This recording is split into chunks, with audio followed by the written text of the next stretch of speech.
Chers amis francophones, pour tous ceux qui vivent en Israël et qui ont suivi ces dernières années tous nos événements, tous nos cycles de conférences, je voudrais d'abord vous dire combien cet arrêt, tout à fait imprévu, de nos activités nous a attristés.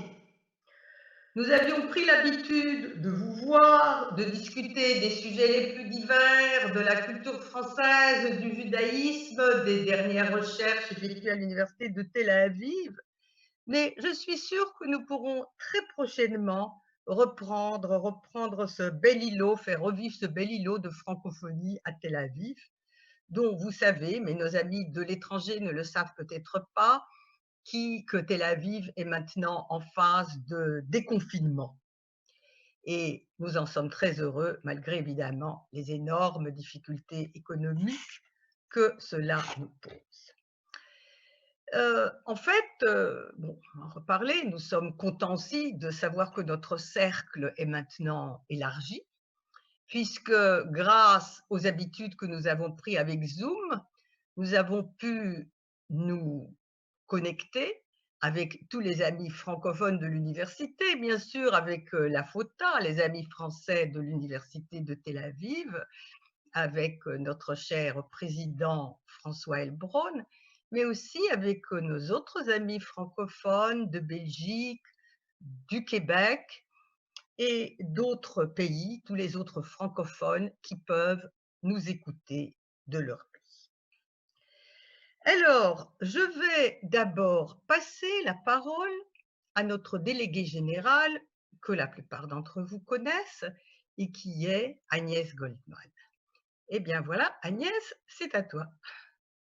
Bonjour, donc je suis Agnès Rana-Goldman et j'ai le plaisir d'être la déléguée générale de l'Association des amis francophones de l'Université de Tel Aviv en Israël. Je voulais remercier les amis francophones de l'Université de Tel Aviv en Israël de votre fidélité et souhaiter la bienvenue à nos amis en direct nouveaux de France, Suisse, Belgique, Canada. Vous êtes nombreux à suivre cette conférence et nous vous en remercions.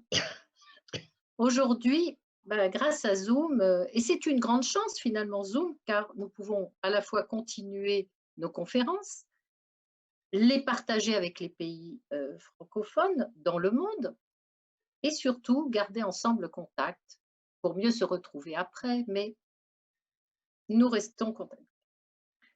Une grande première prochainement, je voulais vous annoncer, nous allons vous inviter à une excursion virtuelle.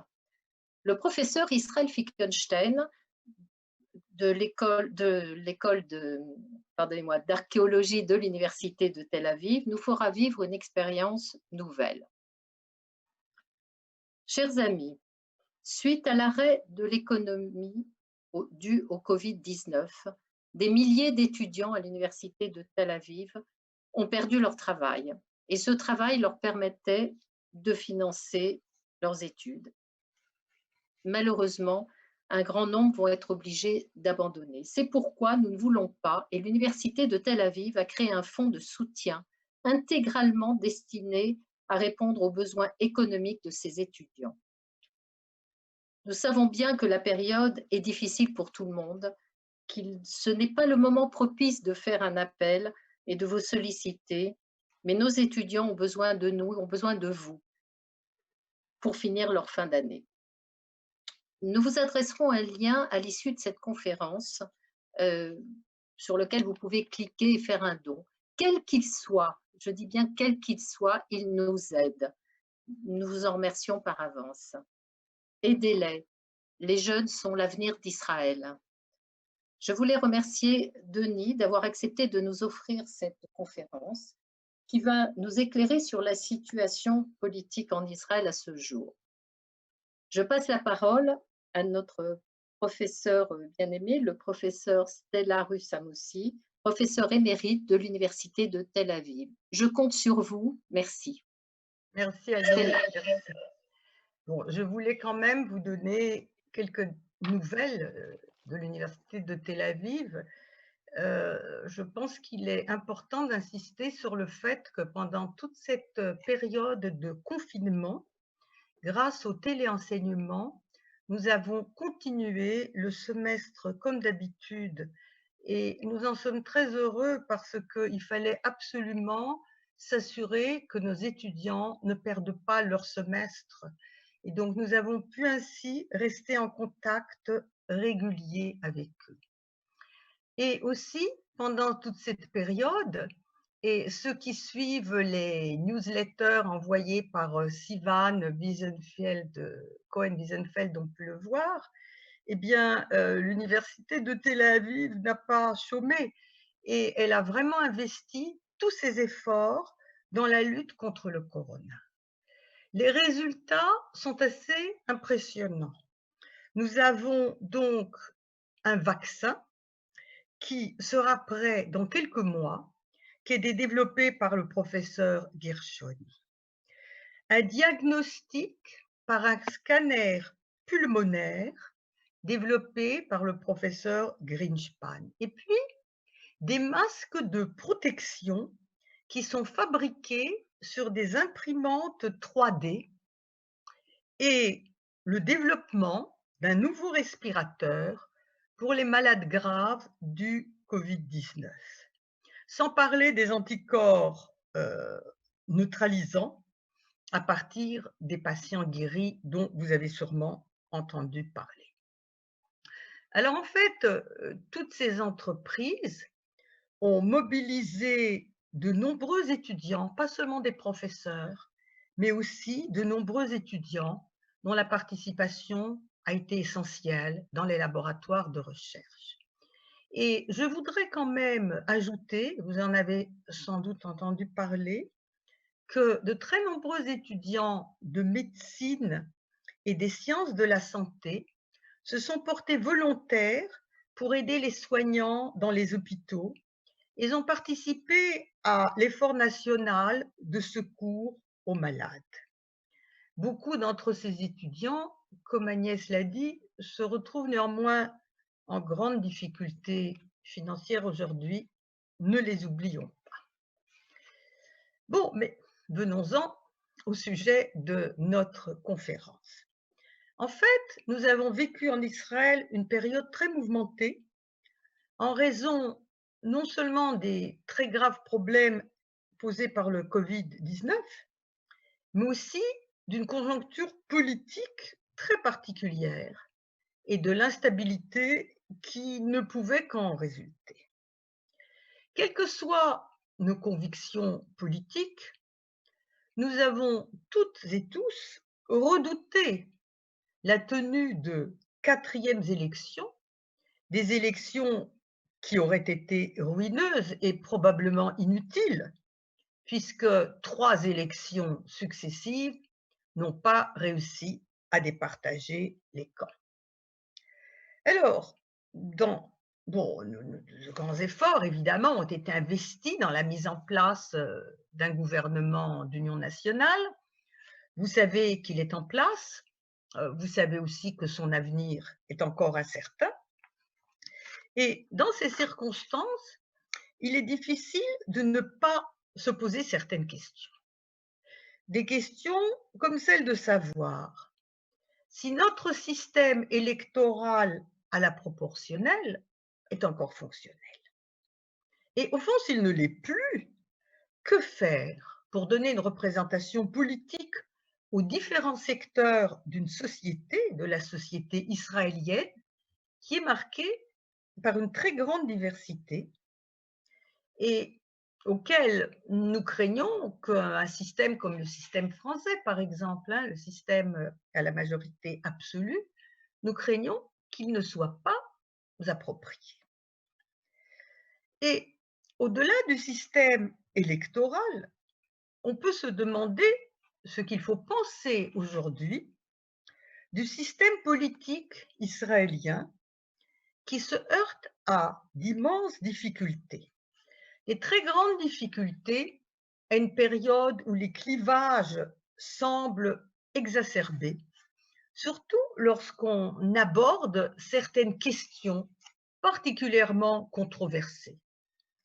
Des questions de fond, comme la question du bon fonctionnement de la démocratie, pour laquelle une partie de la population craint, ou quand on aborde la question délicate du rapport entre l'exécutif et le judiciaire et du rôle qu'il faut conférer au tribunal d'instance suprême, par exemple.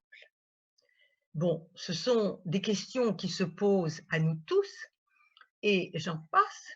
Et donc, beaucoup d'entre nous craignent maintenant qu'il y ait, si vous voulez, peut-être un dysfonctionnement, ou en tout cas, c'est peut-être un terme un peu fort, mais problème qui se pose à ce système. Et, et donc, c'est à cause de cela que nous avons choisi ce titre, peut-être un peu trop provoquant, de savoir si le système politique israélien est aujourd'hui bloqué. S'il est bloqué, pourquoi? Comment arriver à dépasser cette situation? Quels sont les problèmes qui se posent? Comment arriver à le démêler dans un espace où, comme vous le savez, les controverses, les polémiques, les confrontations se multiplient? Alors, nous nous sommes adressés au docteur, ou plutôt professeur, Denis Charbit, de l'université ouverte. Le professeur Denis Charbit est politologue et il est, tout en participant, relevant de l'université ouverte, il est très proche de l'université de Tel Aviv. Il est un membre actif du groupe de recherche Hadar de notre université dans laquelle il a commencé sa carrière, puisqu'il y a fait sa thèse, il y a soutenu sa thèse, et il a très longtemps donné des cours dans le département de français. Le professeur Charvit, qui s'exprime souvent sur les ondes de la radio française, et sans doute certains d'entre vous, de nombreuses personnes parmi vous, ont eu l'occasion de l'entendre. Il est spécialiste de sionisme. Il a publié une belle anthologie des textes du sionisme en français, une anthologie qui a fait date. Et il est aussi l'auteur de travaux importants sur le rapport des intellectuels français à Israël.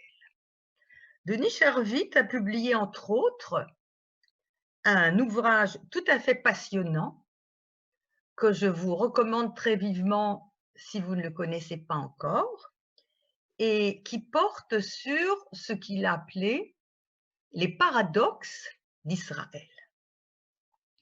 Alors, dans la circonstance actuelle, il va essayer de faire la lumière sur cette situation politique complexe, et je ne doute pas qu'il le fasse de la façon à la fois érudite et nuancée qui est la sienne.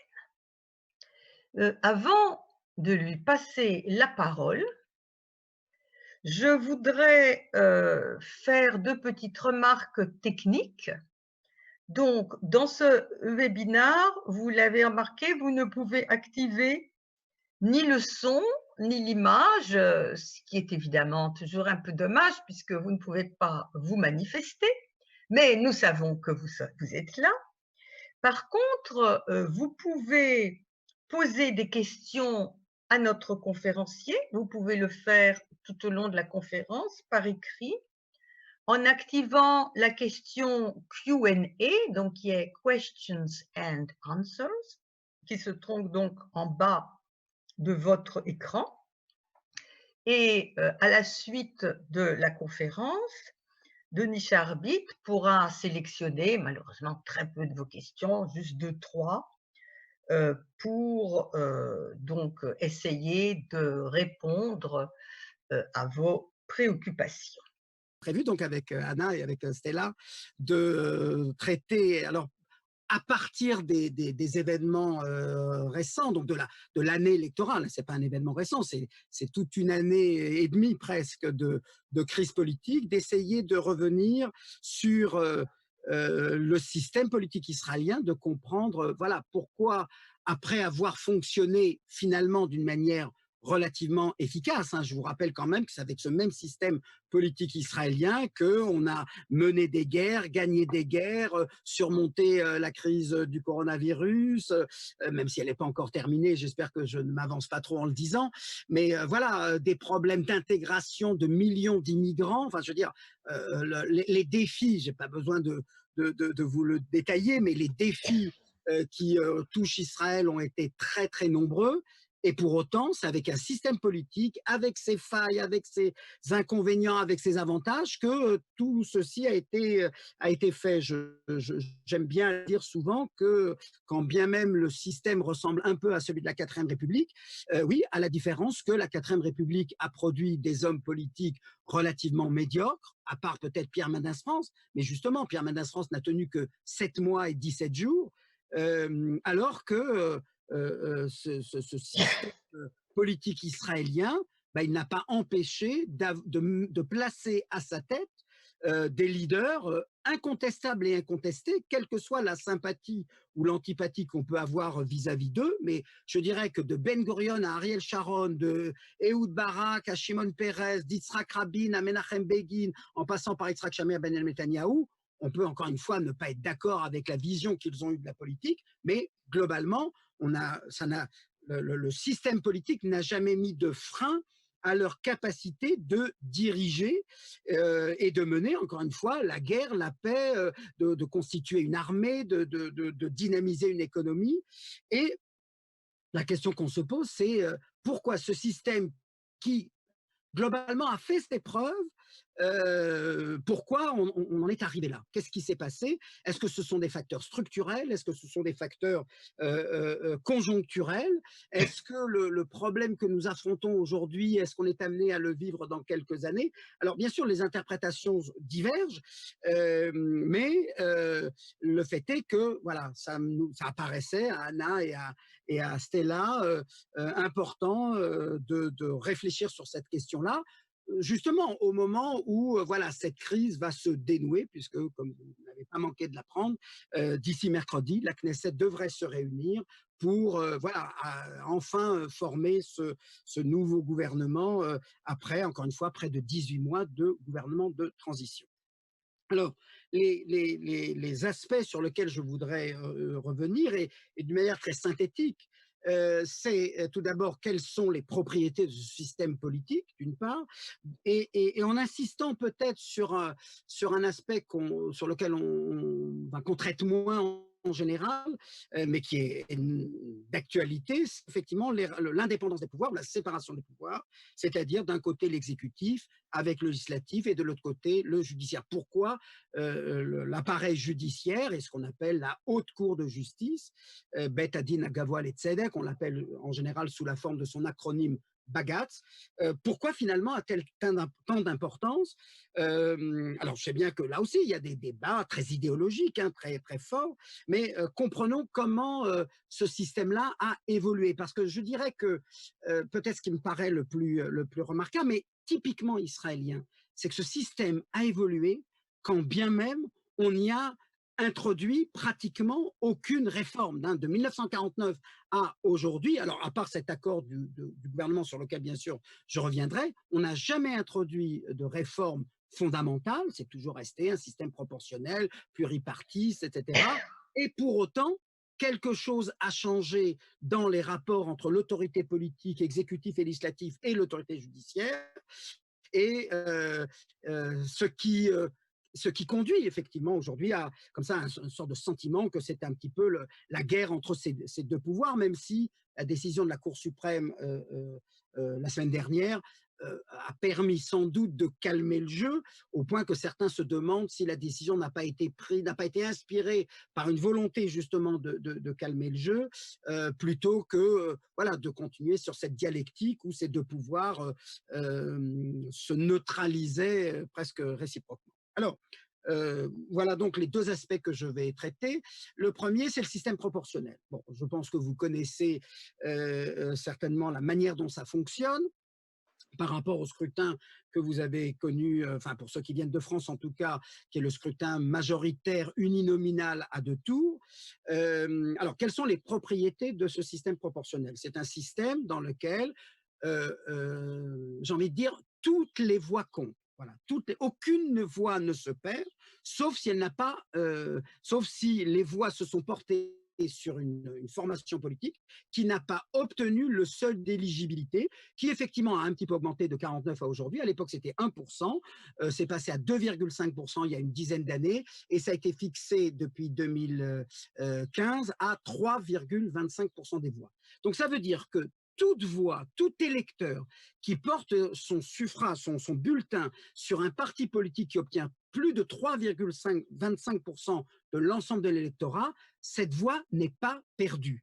Et pour bien montrer la différence entre les deux systèmes, je vais montrer comment dans le système majoritaire uninominal à 2 tours, là on a un système où si dans une circonscription vous obtenez 49,9% des voix et que votre adversaire obtient 50,1% des voix, eh bien, ces 49,9% des voix ne valent rien. Elles sont perdues. C'est lui qui est député et les centaines de milliers de voix qui sont portées sur l'adversaire ne valent plus rien, ne sont pas additionnées à d'autres voix pour obtenir des suffrages. Donc c'est un système dans lequel, en fait, Israël est une seule circonscription. Voilà. On vote tous. Alors, chacun vote dans son école, dans son lycée, à la mairie, etc. Mais en fait, au bout du compte, on rassemble toutes les voix. Ça fait une seule grande urne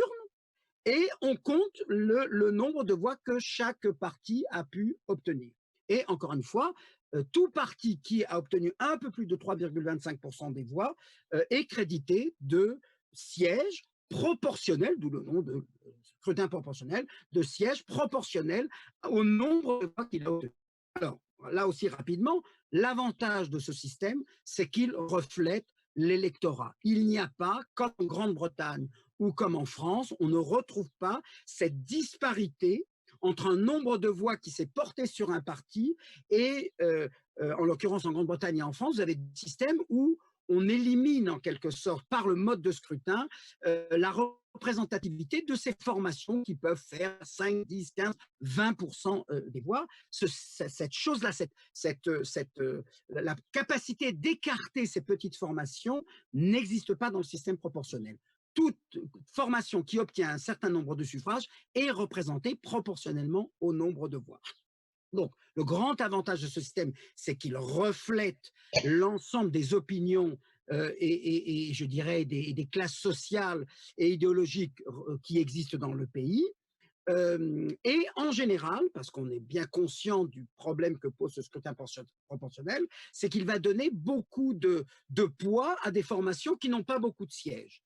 Mais en l'occurrence, ça présente deux avantages. Le premier, c'est que c'est en général le mode de scrutin privilégié dans des sociétés dans lesquelles il n'y a pas de consensus idéologique. Donc voilà, c'est valable de ce point de vue-là pour l'État d'Israël. Pourquoi? Parce que je vous rappelle que vous avez, dès la constitution de l'État d'Israël, vous avez au moins deux populations ne va pas de soi, c'est la population orthodoxe d'une part, qui est juive bien sûr, mais qui n'est pas sioniste, ne se définit pas comme sioniste, et c'est la population arabe d'Israël, dont je vous rappelle qu'en 1949, elle était la population vaincue de la guerre de l'indépendance. Or, quand vous avez deux populations dont le rapport à l'État ne va pas de soi, et clairement, et sans rentrer dans le détail, c'est clair que pour la population orthodoxe, et on l'a vu dans la crise du corona, et la population arabe, le rapport à l'autorité de l'État ne va pas de soi. Voilà, je ne vais pas plus loin dans l'examen de ce malaise, mais c'est clair que l'État d'Israël tel qu'il est, c'était pas le souci des Arabes israéliens, nommés citoyens, désignés comme citoyens israéliens, pas plus que de la population orthodoxe, qui aurait voulu d'un État juif, mais pas tel qu'il s'est constitué depuis 1949. Or, quand vous avez deux minorités qui ont une, enfin, je dirais, dans le rapport à l'État est complexe, et je le dis de la manière la plus subtile et la plus nuancée, quand le rapport à l'État est complexe, il vaut mieux pour la santé de l'État que ces deux populations aient une représentation à l'intérieur du Parlement plutôt que exclus du Parlement, comme le permet le scrutin majoritaire à deux tours, eh bien, on se retrouve avec deux populations qui pourraient contester l'autorité de l'État sans avoir de représentants à l'intérieur. Il faut bien comprendre qu'en ayant une représentation à l'intérieur du Parlement, vous avez en quelque sorte acheté, je mets des guillemets parce que je ne veux pas être péjoratif, mais vous avez en quelque sorte acheté l'ordre public, la tranquillité sociale, parce que ces deux populations en état d'aliénation vis-à-vis de l'État ont une représentation politique à l'intérieur de la Chambre. Et il faut bien le comprendre du point de vue de la stabilité du système politique, ce n'est pas tellement les doléances de leur population qu'ils représentent, c'est aussi ce qu'ils font, mais c'est surtout le fait qu'ils sont pour la population concernée leurs représentants à la Knesset, leurs représentants au Parlement.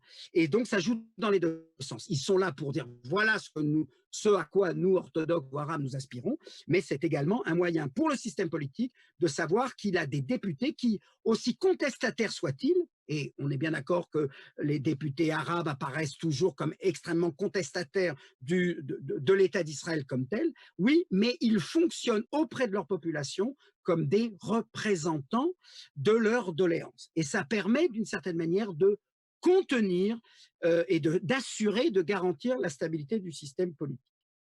Donc voilà, je dirais, la première propriété, représentativité de tous. Et en général, et je dis bien en général, vous allez comprendre pourquoi, cela a eu comme deuxième effet, outre l'intégration de populations qui ne sont pas dans un rapport facile avec l'État tel qu'il est, cela entraîne, hein, le système proportionnel entraîne comme deuxième conséquence la multiplication des partis politiques. Il vaut mieux être une petite formation et peser de tout son poids pour rentrer dans une coalition que rentrer dans un grand parti, en quelque sorte. Et c'est vrai que, de manière générale, et vous allez comprendre pourquoi je dis de manière générale, le système proportionnel en Israël a entraîné l'existence d'une dizaine de formations politiques représentées à la Knesset. Et pour vous donner les chiffres, de 49 à 2015, nous avons eu en moyenne générale de 10 à 15 formations politiques représentées au gouvernement. Ce qui ne s'est pas vérifié, ce qui ne se vérifie pas depuis l'introduction de ce seuil d'éligibilité à 3,25%. Du coup, les partis politiques ont peur de ne pas être réélus, parce que 3,25%, ça fait déjà, en gros, il faut avoir 4 sièges pour pouvoir entrer à la Knesset. Avec 3 sièges, vous n'entrez plus à la Knesset. Et le résultat, c'est que en 2019, dans les trois séances, les 3 tours d'élection que nous avons eu, eh bien, on a obtenu un record dans l'histoire politique d'Israël, puisque nous n'avons en tout et pour tout que 8 partis politiques. Ça ne s'était jamais, on n'a jamais eu un chiffre inférieur à 2 chiffres, donc toujours un nombre de partis supérieur enfin, égal à 2 chiffres, 10, 11, 12, 13, 14, 15, jamais au-dessous. Et pour la première fois, nous avons 8 formations politiques. Alors vous allez me dire, mais 8, c'est beaucoup, c'est encore, c'est trop, etc. Oui, à ceci près que il faut bien considérer qu'en Israël, et ça, je l'avais expliqué longuement quand on avait fait cette intervention sur les partis politiques en Israël, nous avons 4 familles politiques. Nous avons en fait 2 familles idéologiques et 2 familles sociologiques. Les 2 familles idéologiques, c'est la gauche et la droite. Aujourd'hui, je dirais d'ailleurs, je corrigerai peut-être et je dirais c'est le centre et la droite. La gauche est laminée, la gauche n'existe pratiquement plus aujourd'hui à la Knesset. Donc nous avons le centre et la droite. Et de l'autre côté, et les 2 autres familles, ce sont des familles sociologiques, ce sont le parti arabe, la liste arabe unifiée, puisqu'ils se sont rassemblés pour éviter d'être éliminés, et les partis religieux, au nombre de 3, le Yamina, le Shas et le Yahadut HaTorah.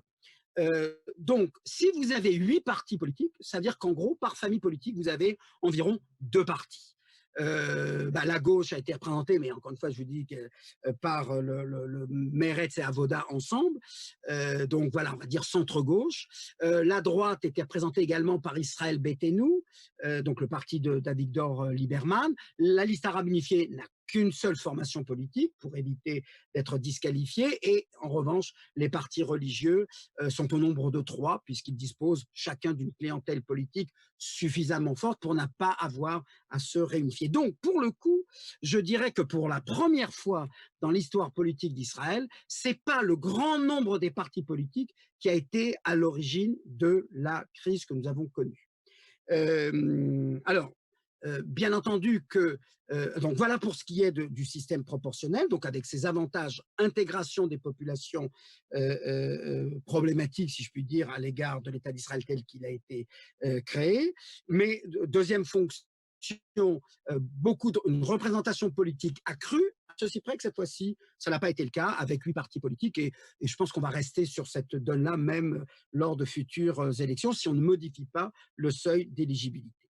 Ça, c'est le premier aspect. Le deuxième aspect que je voudrais évoquer, c'est celui des rapports entre l'instance judiciaire et l'instance politique.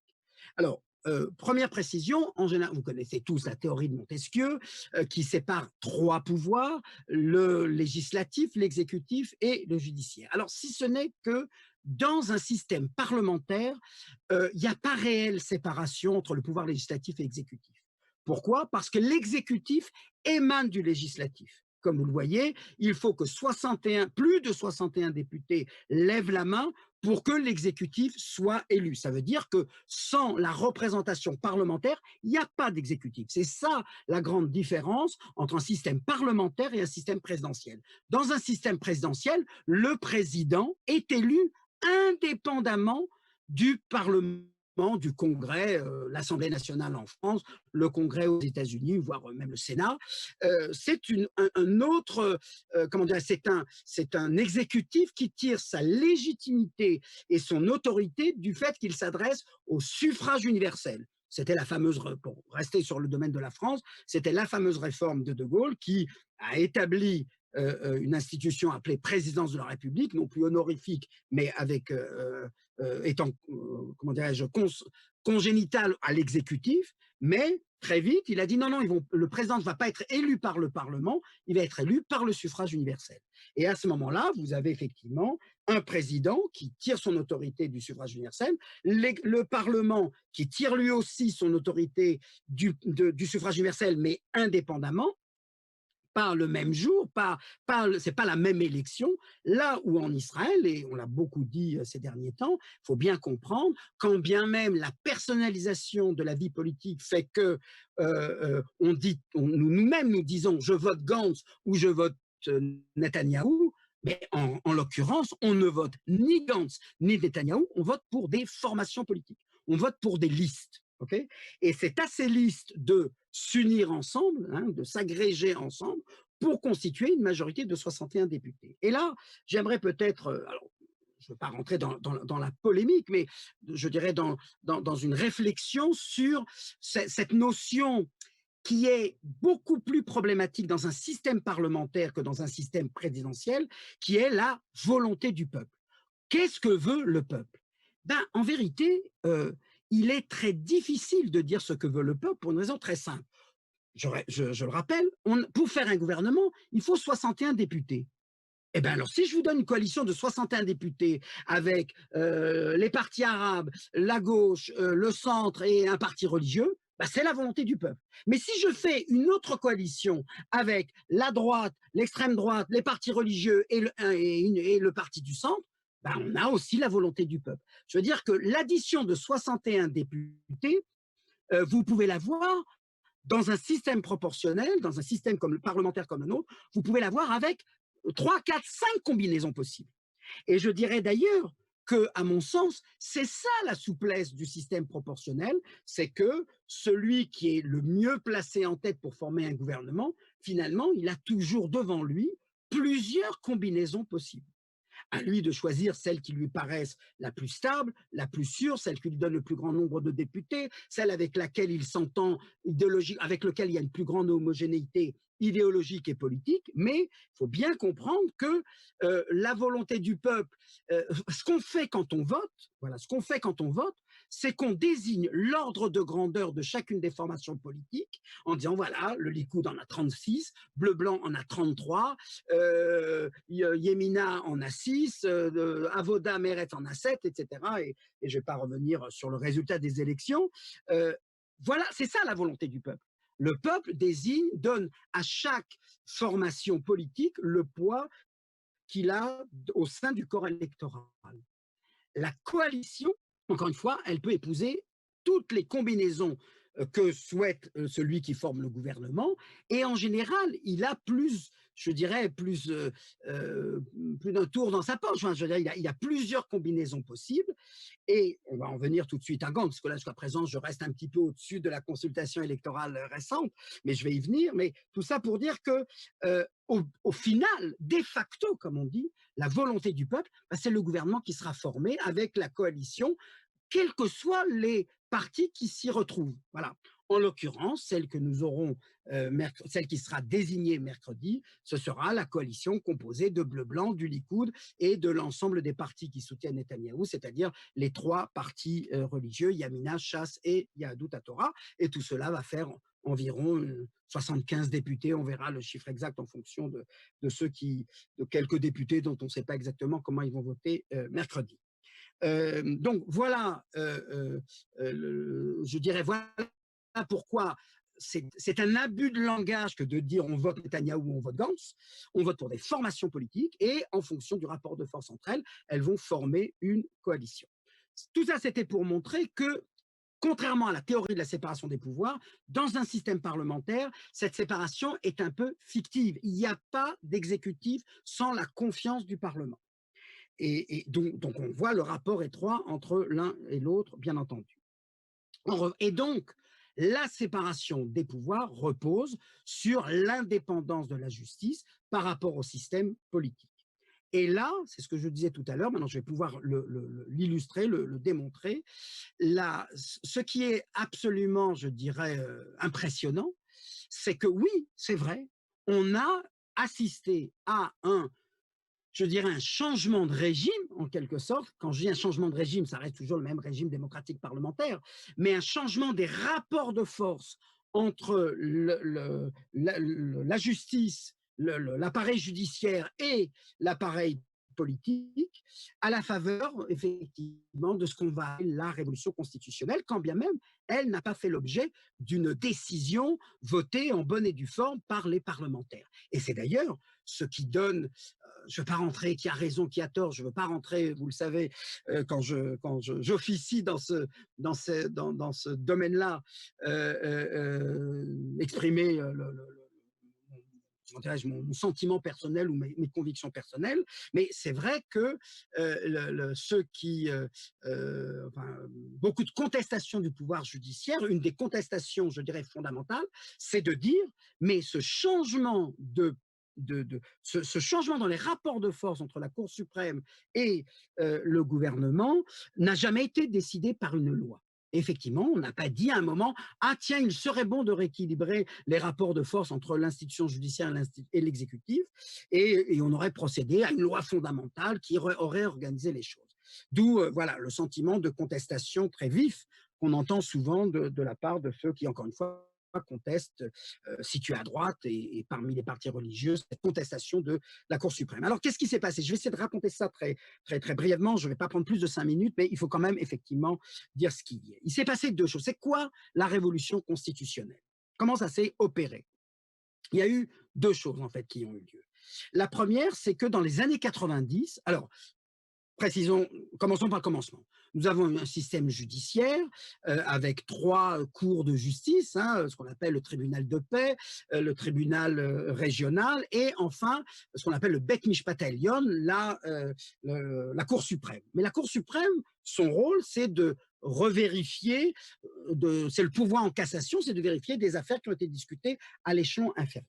Mais effectivement, cette Cour suprême, elle a également une autre fonction, celle que l'on appelle en hébreu, traduit en français, la haute cour de justice, et elle est chargée d'arbitrer tous les, comment dire, le contentieux entre un citoyen ou des citoyens et une autorité de l'État. Quand je dis une autorité de l'État, ça peut être le gouvernement, ça peut être le rabbinat, ça peut être une société gouvernementale, un marché économique mais dirigé par le gouvernement, ça peut être la municipalité, tout ce qui est, si vous voulez, qui relève de l'exécutif. Alors, qu'est-ce qui a, alors ça existe, et ça existe depuis les années 50. Okay, donc, ça, c'est pas nouveau. Mais qu'est-ce qui a changé? Il y a eu deux changements importants. Le premier, c'est ce qu'on appelle en droit constitutionnel le droit de saisine. Qui a le droit de saisir la haute cour de justice? La Cour suprême, encore une fois, c'est simplement quand on se pourvoit en cassation. Qui a le droit de saisir la haute cour de justice, c'est-à-dire cette instance qui va arbitrer le contentieux entre un citoyen et une autorité de l'État? Jusque dans les années 90, c'était uniquement les personnes concernées directement par le contentieux. Voilà. Si par exemple, je sais pas, la municipalité décide de, je sais pas, de faire une autoroute juste là sur mon pâté de là dont une terre qui m'appartient, ok, et je conteste la décision, eh bien j'ai le droit puisque je suis directement concerné par le contentieux. Vous avez pris une partie, vous m'avez exproprié de ma terre, la compensation n'est pas suffisante, je dépose une requête à la haute cour de justice. Qu'est-ce qui s'est passé au milieu des années 90? La Haute Cour de justice a décidé d'élargir le droit de saisine, c'est-à-dire de tout simplement de préciser que désormais peuvent saisir la Haute Cour de justice non seulement le citoyen impliqué directement par le contentieux, mais toute association euh, qui défend une vision du bien public. Et vous avez compris, en gros, pour dire les choses clairement, des associations des droits de l'homme peuvent déposer une requête à la Haute Cour de justice en disant voilà quelque chose qui nous apparaît anticonstitutionnel, contre la loi, contre les normes, contre les valeurs de l'État d'Israël, etc. Et depuis plus de 20 ans déjà, la Haute Cour de justice, là où autrefois elle aurait dit désolé, vous n'êtes pas vous-même, prenons, je sais pas, un réfugié érythréen qu'on menace d'expulsion. Auparavant, il n'y avait que ce réfugié qui aurait pu aller à la Haute Cour de justice pour se plaindre. Désormais, il n'est pas obligé de le faire. Ça peut être des associations, loi de 1901, si vous voulez, à l'israélienne, qui peuvent dire, voilà, là, il y a quelque chose qui ne va pas, etc., et avoir l'avis de la Haute Cour de justice. Voilà le premier point. Mais ce n'est pas tout. Ça n'aurait pas suffi. Le deuxième point, qui a bouleversé l'équilibre entre comment dirais-je, entre le judiciaire et l'exécutif, c'est que, alors, un petit mot, vous savez qu'en Israël, nous n'avons pas de constitution, nous n'avons pas de constitution écrite, mais en même temps, nous ne sommes pas comme les Britanniques. Les Britanniques n'ont pas de constitution écrite et rien d'autre. Okay, en revanche, nous avons des chapitres de la Constitution. Nous appelons ça des lois fondamentales. C'est-à-dire que le jour où nous réunirons tout ce qui devra faire partie d'une constitution, ben, nous avons déjà la plupart des chapitres, même si nous n'avons pas encore l'intégralité. C'est la raison pour laquelle nous n'avons toujours pas de constitution. Mais en fait, ces lois fondamentales préfigurent la constitution à venir, mais fonctionnent d'ores et déjà comme la constitution écrite, même si nous n'avons pas, c'est comme une œuvre inachevée en quelque sorte. Nous avons une constitution inachevée, mais nous avons une constitution. D'ailleurs, dans mes cours à mes étudiants, je leur dis, arrêtez de dire qu'Israël n'a pas de constitution, dites plus précisément qu'elle n'a pas de constitution achevée. Il manque des chapitres. Alors effectivement, dans les années 50, 60, 70, quand en 50, on a décidé de ne pas rédiger de constitution, on a fait ces lois fondamentales, mais sur quoi elles portaient? Elles portaient sur l'organisation des pouvoirs. Le gouvernement, le président, l'armée, la Cour suprême, etc. Mais nous n'avions, parmi ces lois fondamentales, nous n'avions, jusqu'en 1992, nous n'avions aucune loi, comment dirais-je, qui protégeait les droits des citoyens. Voilà. Aucune de ces lois fondamentales ne venait dire aux citoyens, cette loi-là vient protéger le citoyen contre toute exaction, contre tout abus de l'autorité gouvernementale au sens le plus large du terme. Et en 1992, voilà que le ministre de la Justice de l'époque, en accord avec des juristes qui se retrouvaient, y compris dans les partis de l'opposition, ont voté 2 lois fondamentales, qu'on appelle la loi sur la liberté de l'emploi et la loi sur la dignité de l'homme et sa liberté, Chofesh Haïsouk, Kvod Ha'adam Vecheruto, donc qui date de 1992, pour, voilà, pour donner pour la première fois dans la législation israélienne, dire que le citoyen israélien a des droits par rapport à l'autorité politique. Et ce qui a été décidé également, c'est de donner à ces 2 lois, uniques en leur genre, puisqu'on n'avait pas de droit de ce type jusqu'à présent, de loi de ce type dans notre législation, il a été décidé de leur donner le statut de loi fondamentale. Okay. Et ça, c'est en 92, c'était au moment de la chute du gouvernement Shamir et avant l'entrée en fonction de Yitzhak Rabin. Voilà qu'en 1995, vous voyez, c'est 3 ans après, pardon, en 1995, il y a un arrêt qui est rendu par la Cour, qui s'appelle l'arrêt Mizrahi, la banque à Mizrahi, qui d'ailleurs est rejeté par la Cour. Je ne rentre pas dans l'histoire, ça n'a pas d'importance. Qu'est-ce que c'était que cette requête? Elle ne concerne pas notre sujet. Le fait est que dans l'arrêt rendu par la Cour suprême, les juges disent nous rejetons la requête n'est pas acceptée, mais nous considérons que la loi sur la dignité de l'homme et sa liberté, comme elle a été votée comme une loi fondamentale, ben en quelque sorte, elle a un statut supérieur à toutes les lois ordinaires.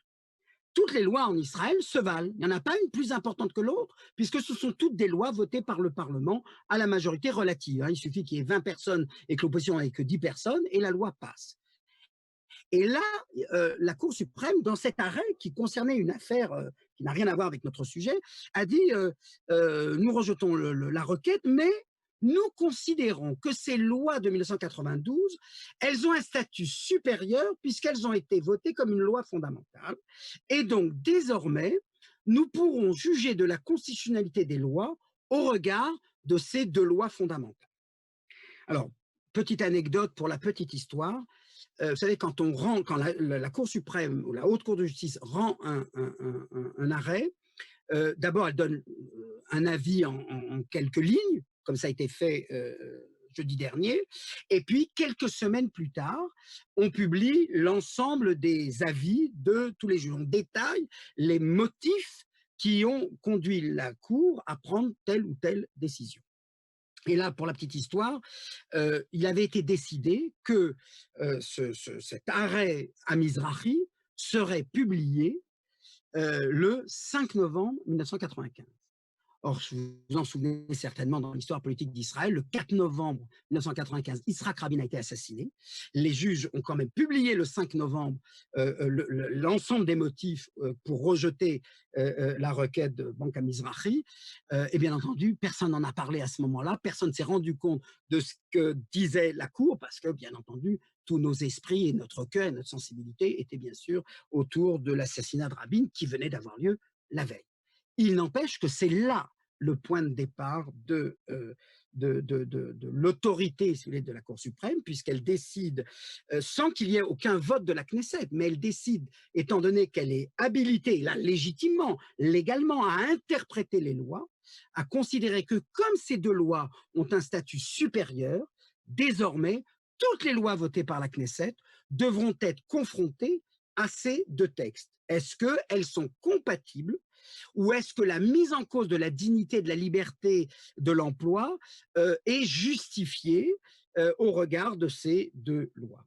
Alors, du coup, il y a eu, je crois, quelque chose comme 12 ou 13 lois qui ont été annulées par la Knesset, par la Cour suprême, au regard de la contradiction avec ces 2 lois fondamentales. Mais ce qui est plus important que le nombre de lois annulées, c'est effectivement que, du coup, la Haute Cour de justice a joué un rôle et joue un rôle essentiel dans la vie politique israélienne sans qu'il y ait eu changement de régime. Et toute la contestation de cette autorité de la Haute Cour de justice vient, entre autres, de ce que cela n'a jamais été, comment dirais-je, décidé par une loi, fût-elle fondamentale, pour dire, ben voilà, ici on change un petit peu de régime. Et donc, en ce sens, c'est vrai. on ne peut pas le nier, l'État d'Israël, le régime politique israélien ne fonctionne pas de la même manière de 49 à 95 et de 95 à 2020. Je vais vous dire ça d'une seule phrase pour que ce soit le plus clair possible. Si je devais faire uniquement un cours, une conférence sur le système politique israélien de 1949 à 1995, je n'aurais pas eu besoin d'enquiquiner mes élèves pour leur parler de la Haute Cour de justice. Elle n'avait aucun rôle ou pratiquement aucun rôle politique. C'est pas qu'elle n'a pas rendu des arrêts importants, notamment sur la liberté d'expression dans les années 50, mais globalement, cette Cour suprême rejetait, chaque fois qu'on lui demandait une opinion judiciaire sur une affaire politique, elle disait « nous, on ne peut pas s'en mêler, c'est une affaire politique, on ne s'en mêle pas ». Depuis 1995, effectivement, nous avons assisté à cette révolution constitutionnelle et qui de plus en plus, je dirais, a suscité des critiques de la part de la majorité parlementaire, au moins depuis 2009, au point de menacer régulièrement, hein, on l'a encore entendu récemment, de menacer régulièrement de voter ce que l'on appelle, alors je vais le traduire en français, en hébreu, c'est Piskat Gabrut, la traduction qui m'apparaît la plus juste, c'est clause de suprématie, Piskat Gabrut, clause de suprématie. Ça voudrait dire quoi? Ça veut dire que si, enfin, elle n'a pas été votée, hein, mais c'était ça qui pesait sur la Haute Cour de justice, si demain, si le texte est voté, hein, pour l'instant ce n'est pas le cas, une loi est annulée par la Cour suprême, eh bien, en vertu de cette clause de suprématie, si elle est effectivement votée, eh bien, la Knesset aurait le droit de revoter cette loi annulée par la Cour suprême pour une durée de 3 ans, avec une majorité alors de 65, 70, 75 députés. Ça n'a pas été décidé, donc il n'y a pas de chiffre. Mais tout ça pour, en quelque sorte, placer une limite à l'intervention de la Cour suprême. Alors voilà, je dirais, sur le plan du système, et c'est vrai qu'on a assisté, je dirais, depuis quelques années, à une sorte de, je dirais, de neutralisation réciproque. Qu'est-ce qui a changé? Alors vous allez me dire, mais pourquoi finalement ce n'est uniquement depuis quelques années que la colère monte, en tout cas des rangs du Likoud, des rangs de Yamina, de Chasse, etc. Alors pour les partis orthodoxes, ça fait pas tôt, c'est parce que, il faut le savoir, nous avons une autorité religieuse en Israël, les tribunaux rabbiniques, les Bet Hadin Arabani, c'est eux qui font les mariages, les divorces, tout ce qui concerne l'héritage, les pensions alimentaires, etc. Or, quand bien même c'est un droit rabbinique indépendant, toutes les décisions des tribunaux rabbiniques sont susceptibles d'être contrôlées par la Haute Cour de justice, puisqu'elle a vocation à contrôler tout ce qui est décidé par une autorité émanante de l'État. Bien entendu, à condition d'être saisie. Hein. Attention, ça, n'oublions pas cette clause-là. La Haute Cour de justice n'a pas le droit de dire ah, « ce que vous avez fait ne me plaît pas, donc je le remets en cause ». Il faut que quelqu'un se plaigne, et à ce moment-là, ils doivent arbitrer.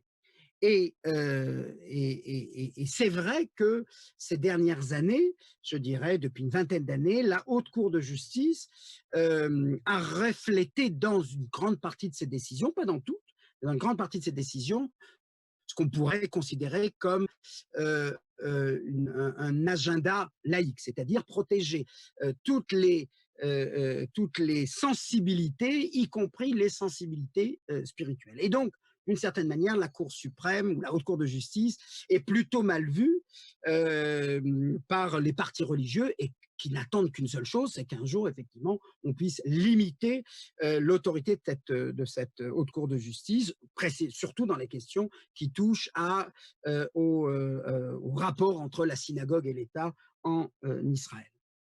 Pour le Likoud et pour Yamina, c'est tout simplement, je dirais, parce que c'est quoi une haute cour de justice, comme un conseil constitutionnel en France? C'est par définition une institution, une instance qui vient freiner l'exécutif dans sa volonté de gouverner sans entrave. On pourrait dire la même chose du procureur de l'État, le fameux Yoetz Hamishpati Lamemshala. Voilà des instances qui sont là pour dire en gros aux hommes politiques, attention, là tu vas un petit peu trop loin. Elle vient poser des limites. Et bien évidemment que le pouvoir d'État, le gouvernement, n'est jamais trop satisfait de cet interventionnisme-là. Voilà, en gros, pour les aspects, je dirais, du système politique israélien. Je voudrais dire peut-être encore un mot, si vous m'en donnez l'autorisation, sur ce qui s'est passé ces dernières semaines. Voilà, à quoi on a assisté. Alors, très clairement, là, on va quitter la question des rapports entre le judiciaire et l'État pour aborder une question politique. Et la question politique, c'était effectivement celle posée par quelque chose que tout un chacun considère objectivement comme une anomalie, mais qui a été entériné et par le Vox Populi et par la Cour suprême la semaine dernière, c'est-à-dire est-ce qu'un Premier ministre peut-il être inculpé et être à la tête d'un gouvernement? Alors cette question-là, il faut bien le comprendre, elle a déjà été tranchée en 2008 lorsque on s'est posé la question face à des affaires de corruption, on s'est posé la question, qu'est-ce qu'on doit faire avec des élus qui ont trempé, qui sont soupçonnés d'avoir trempé dans des affaires de corruption? Et il a été décidé la chose suivante. Il a été décidé qu'un Premier ministre, parce que même si indirectement, il n'est pas, et encore une fois, je l'ai dit tout à l'heure, il n'est pas directement élu par le suffrage universel, mais parce qu'il s'y rapproche le plus, et donc, dans ce contexte-là, il a été décidé que toute personne désignée, par exemple un ministre, par exemple, s'il est mis en examen et à plus forte raison s'il est inculpé, eh bien là, la Haute Cour de justice a estimé que, alors la loi disait, le Premier ministre est en droit de le licencier, de le mettre à la porte. Mais l'interprétation qu'on a donnée à la Haute Cour de justice, c'était de dire un ministre doit être effectivement mis à la porte par le chef du gouvernement au nom du principe qu'un ministre n'est pas irremplaçable. Et son élection comme à sa fonction de ministre ne procède pas du suffrage universel. C'est une nomination qui est celle du Premier ministre, c'est lui qui nomme les ministres, et donc à cet égard, il peut être licencié, il peut être limogé. Et donc en 2008, l'avis avait été prononcé en 2005, et donc en 2008, on s'est penché sur le cas du Premier ministre. Qu'est-ce qui se passe si un Premier ministre est mis en examen, et à plus forte raison, inculpé? Et là, la Chambre a décidé que, comme là, le Premier ministre tire indirectement sa légitimité du suffrage universel, eh bien là, on devait en quelque sorte lui accorder une immunité partielle. Alors, c'est quoi cette immunité partielle? Pourquoi elle est partielle? Parce que certes, elle n'est pas comme à la française, le report du procès à la fin du mandat, mais n'oubliez pas qu'en France, ce report à la fin du mandat est limité par l'exercice de 2 mandats présidentiels. C'est-à-dire que si ce n'est pas au bout de 5 ans, c'est au bout de 10 ans que le président devra rendre compte de ce qu'il a fait à la justice. Dans le système parlementaire, je vous rappelle, regardez Merkel en Allemagne, il n'y a pas de limitation à l'exercice d'un mandat de Premier ministre. Netanyahou peut se représenter jusqu'à ce qu'il le souhaite. Je veux dire, il n'a aucune entrave, il n'y a pas écrit qu'un Premier ministre ne peut exercer que 2 fois 4 ans ou 2 fois 5 ans, il n'y a pas de limitation. Et donc, on a considéré qu'il fallait donc accorder au Premier ministre une immunité partielle, pas aussi libérale qu'en France, puisqu'en France, encore une fois, on repousse le procès à l'expiration du mandat. Là, on a considéré que dans ce contexte-là, eh bien, un Premier ministre pouvait continuer d'exercer son mandat de Premier ministre. Et que si ça pouvait choquer, comment dirais-je, la conception de comment le Premier ministre est en même temps inculpé, etc., on a considéré que ce qui l'emportait, c'était le fait qu'il était désigné indirectement au suffrage universel. Et donc, on ne pouvait pas prendre le risque, écoutez bien l'argument, il est très fort, on ne pouvait pas courir le risque d'une erreur. Ok? Un ministre peut être inculpé et la justice décidait que ce ministre obtient un non-lieu ou est acquitté. Bon, ben alors il y aura une erreur, ce ministre aura payé, c'est arrivé une fois dans l'histoire politique d'Israël, le ministre de la Justice, Yaakov Neiman, mais dans les autres cas, en général, la personne a été inculpée. Là, on s'est dit, pour le Premier ministre, vous imaginez si à l'issue du procès, on décrète qu'il n'est pas coupable, et donc on aura mis en cause la volonté populaire, on aura mis dehors un Premier ministre alors que la justice n'a pas encore tranché. Et donc, on a décidé de cette formule qu'on peut considérer un peu bâtarde, mais qui, du point de vue, je dirais d'une certaine manière, reflète le mi-figue, mi-raisin de cette décision. C'est d'un côté, il continue d'exercer le pouvoir, de l'autre côté, son procès a lieu. Or, quel était donc le problème pour Benjamin Netanyahou? Il était très simple. Encore une fois, comme Premier ministre, il peut tout à fait exercer le pouvoir et avoir son procès en parallèle. D'autant que j'ajoute, parce que pour ceux qui ne l'ignorent, mais un inculpé n'est pas tenu d'assister à toutes les instances de son procès. Donc cette image qu'on a beaucoup employée au sein du Bleu Blanc et de Yesh Atid, concernant, alors le matin il va siéger, un conseil des ministres et l'après-midi il va aller à son procès. C'est très joli, je veux dire, c'est très pittoresque sur le plan de l'image, mais ça ne correspond pas à la réalité, puisque un Premier ministre ne doit, un prévenu, enfin un inculpé, ne doit siéger que quand on le lui demande, il doit répondre aux questions de son avocat ou de la partie civile. Là, effectivement, il doit être obligé d'être présent, autrement, il peut s'en dispenser. Il n'est pas tenu de siéger à toutes les séances du procès. Alors, quel était le problème? J'imagine que vous l'avez déjà compris.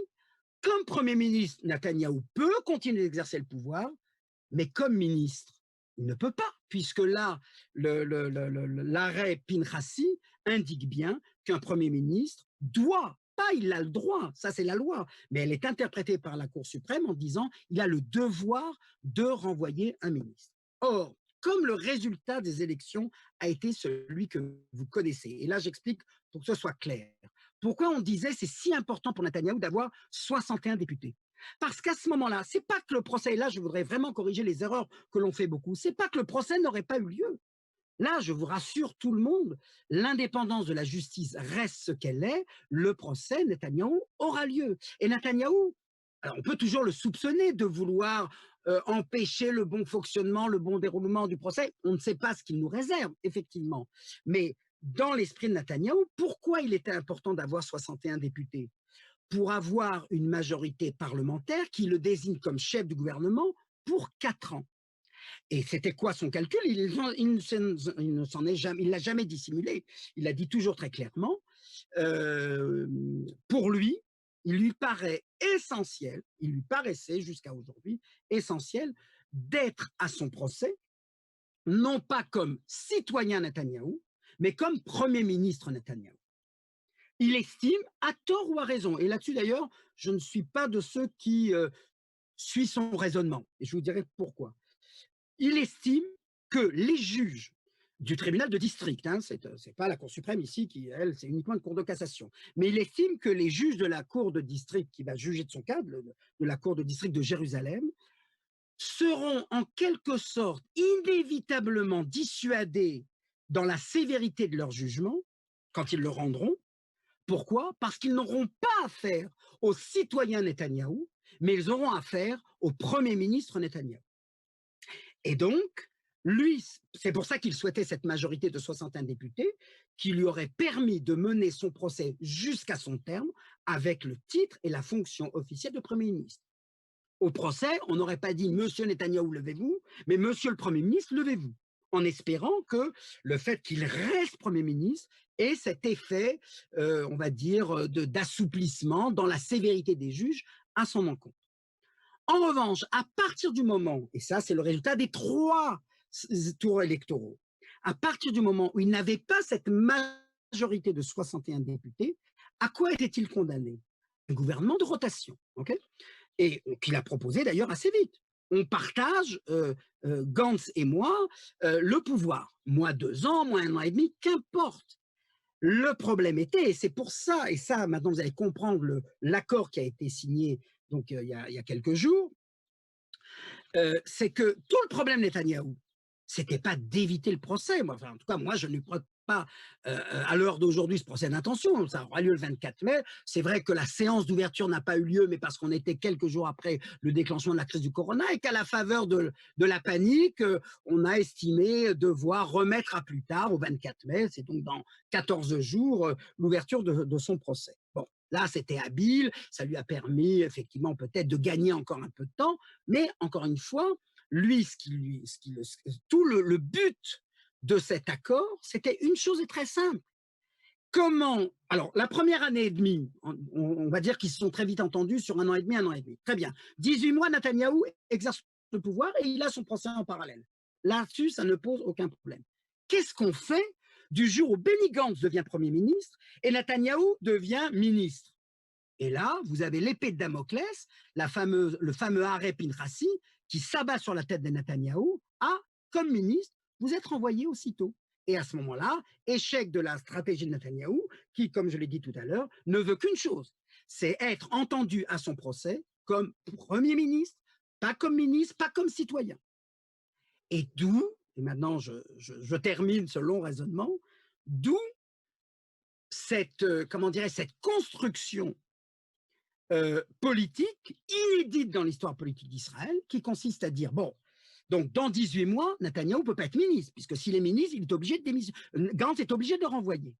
Et donc, on a inventé, les deux parties, hein, les deux négociateurs, avec leurs avocats, hein, c'était surtout des juristes qui étaient impliqués là-dedans, ont inventé cette innovation du régime qui va être votée, qui a été votée à la Knesset et qui va donc s'appliquer à partir de mercredi, consistant à considérer qu'on ne va pas avoir un Premier ministre et qui en alternance, on va avoir deux Premiers ministres, l'un effectif et l'autre, comment dirais-je, potentiel. Voilà. Moi, j'ai appelé ça en hébreu, on dit chaloufi. Alors, dire Premier ministre de substitution, c'est trop compliqué, ça ne veut rien dire. J'ai appelé ça Premier ministre bis. Voilà.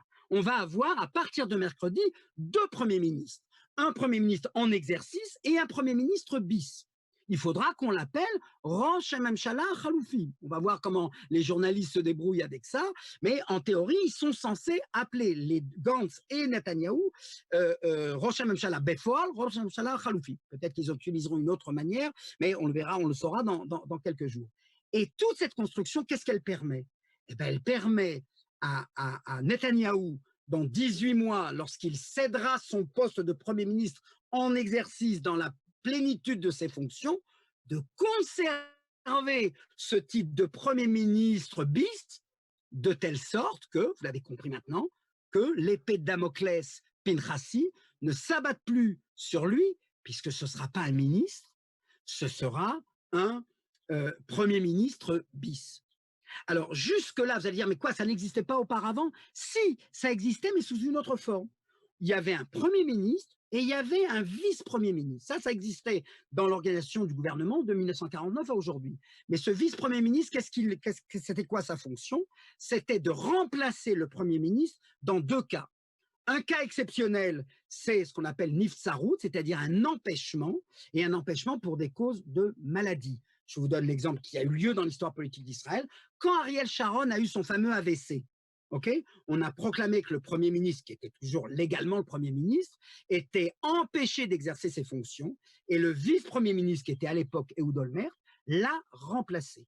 Ça, c'est le premier cas de figure d'un vice-premier ministre qui occupe les fonctions de Premier ministre à cause d'une situation qui est la mort ou la maladie qui affecte un Premier ministre. Et le deuxième cas, beaucoup plus fréquent, mais beaucoup moins important, c'est effectivement chaque fois que le Premier ministre est en visite officielle à l'étranger.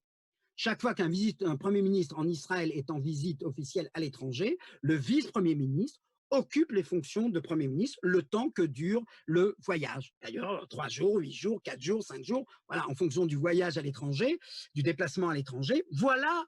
Mais il était donc, ce vice-premier ministre, en général, il était ministre de quelque chose, et vice-premier ministre. Et là, les deux parties ont considéré que ça ne passera pas, il faut, vice-premier ministre, ça ne tiendra pas la route, Netanyahou aurait conservé un poste de ministre et vice-ministre, et donc ça ne passerait pas au vu de la pratique de cette fonction depuis 1949 à aujourd'hui, d'où cette construction juridique très compliquée consistant à dire, nous avons aujourd'hui, à partir de mercredi, nous aurons désormais deux premiers ministres, un Premier ministre actif et un Premier ministre passif. Voilà, encore une autre expression que je viens d'inventer, que je viens de forger, pour dire à peu près la même chose, et tout ça, il faut bien le comprendre, dans le but de permettre à Netanyahou, non pas d'éviter son procès, ça, il ne l'évite pas, mais dans le but de pouvoir être présent à son procès avec ce titre de Premier ministre et non pas comme citoyen, ce qui aurait été le cas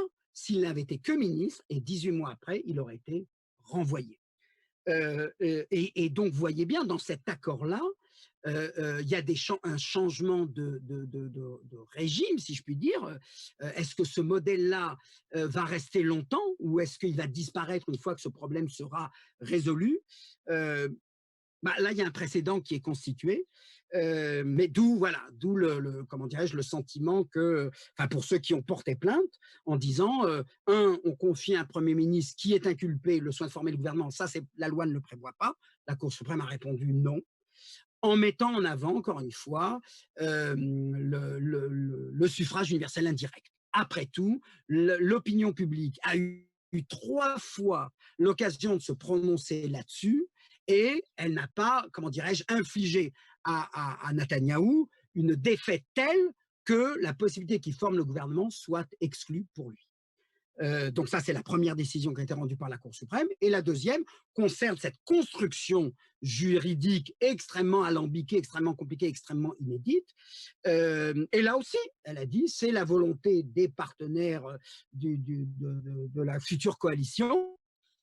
OK, on peut trouver ça bien, on peut trouver que publiquement, c'est pas bien, etc. Mais juridiquement, ça tient la route parce que, ben voilà, on a le droit de le Parlement le Parlement qui a voté a le droit de modifier certaines dispositions du fonctionnement des institutions politiques. Les 2 choses qu'ils n'ont pas acceptées et qui a été modifiée d'ailleurs, c'est le fait que dans 3 ans, la Knesset doit se disperser. Et là, ils ont dit non, non, l'exécutif ne peut pas dicter à la Knesset combien de temps elle va devoir exercer son autorité. Elle est là pour 4 ans. Si elle décide de se dissoudre avant les 4 ans, très bien, mais ça ne peut pas être marqué dans un document de cette nature-là. L'exécutif ne peut pas dire au Parlement, vous n'en avez que pour 3 ans. Donc ça a été remis en cause. Et pour le reste, comme c'était en instance de vote, la Cour suprême a préféré ne pas décider à l'avance en disant mettez-moi face à la loi une fois votée et nous déciderons si oui ou non elle est légitime, elle est valable, elle est juridiquement comment dirais-je, légale. Voilà où nous en sommes. Voilà, si vous voulez, les 3 aspects que je voulais ici définir. D'un côté, le système proportionnel, ses avantages, ses inconvénients. Deuxièmement, la modification des rapports entre la Cour suprême, enfin la Haute Cour de justice et l'exécutif depuis 1995. Et enfin, cette construction juridique dont la vocation était très spécifique, celle de permettre à Netanyahou de se présenter à son procès comme Premier ministre et non pas comme citoyen dans 18 mois. Voilà, une heure, voilà, bon, c'est pas mal, c'était peut-être un peu trop long, mais j'imagine qu'il y a beaucoup de questions. Je remercie en tout cas, non sans avoir une fois de plus présenté mes excuses pour ces 20 minutes où je pense que Agnès et Stella ont dû avoir très peur. Voilà, et je m'en excuse aussi auprès de vous tous. Et voilà, si vous voulez voilà, vous manifester par des questions, je suis preneur. Et Il y a Denis dans la petite fonction que tu as en bas, Q&A, Question and ouais, je les Answers. vois, tout à Voilà, fait. donc il y a une série de questions, beaucoup trop, il y en a 19, certainement beaucoup trop pour que tu puisses répondre à toutes. Mais en tout cas, moi, je voulais déjà te remercier pour cette conférence qui a éclairci beaucoup de choses.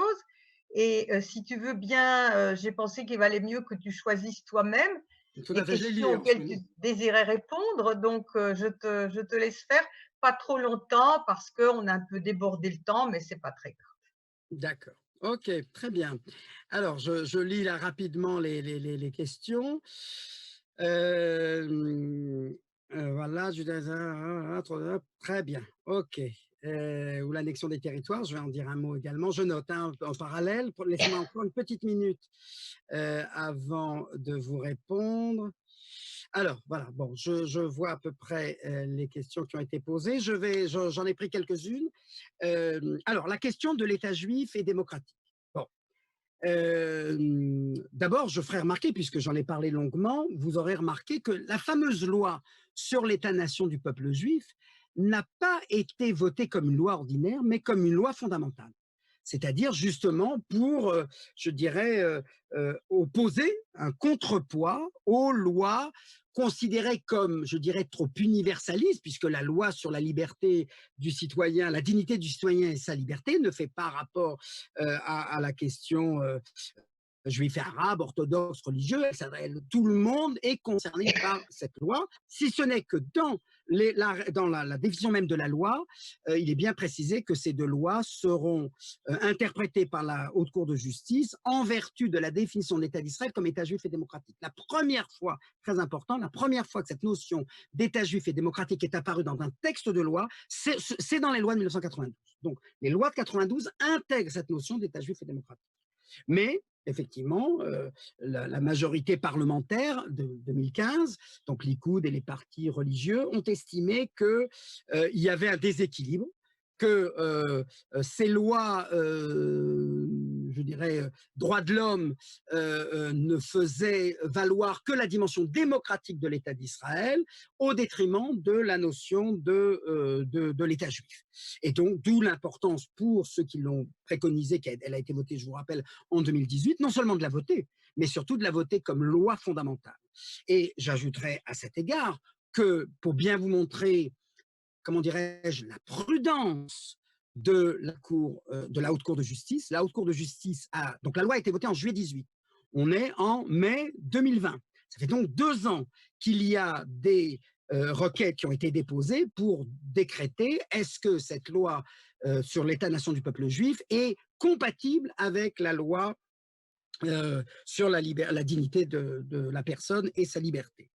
Eh bien, 2 ans, depuis un peu moins de 2 ans, on va dire 18 mois, la Haute Cour de justice n'a pas trouvé le temps d'en discuter, okay, et ce n'est pas par hasard qu'elle n'a pas trouvé le temps d'en discuter, premièrement. Deuxièmement, elle a quand même pris une décision, c'est que le débat sur cette loi fondamentale sur les nations du peuple juif sera tranché par 14 juges, c'est-à-dire l'ensemble, 15 juges, pour que ce soit un chiffre impair, c'est-à-dire toute la Cour suprême, tous les juges de la Cour suprême devront siéger. Pourquoi c'est difficile? Pourquoi la Cour suprême ne se précipite pas à le faire? Pour une raison très simple.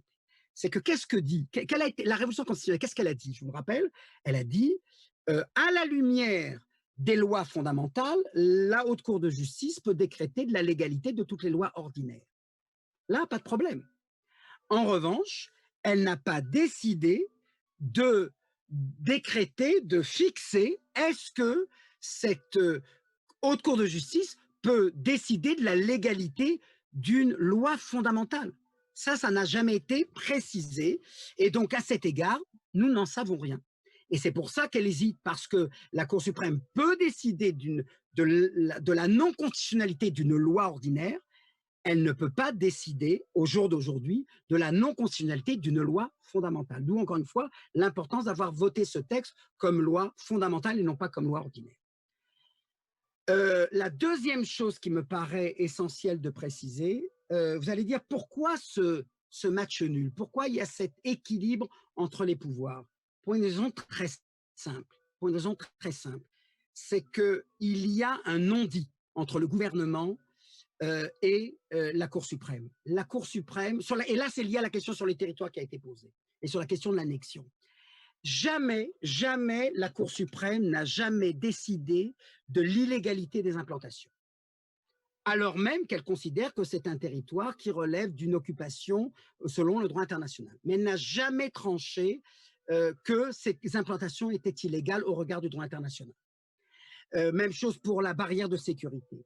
Et donc, je dirais que, d'une certaine manière, la Cour suprême, le gouvernement Likoud, depuis donc 1996, à quelques exceptions près, a toujours dit on vous laisse démocratiser, on vous laisse libéraliser, on laisse à la Cour suprême le soin de de changer, de modifier, de prendre des avis qui ne sont pas de plein accord avec la majorité parlementaire du gouvernement, mais ne touchez pas à la question des implantations.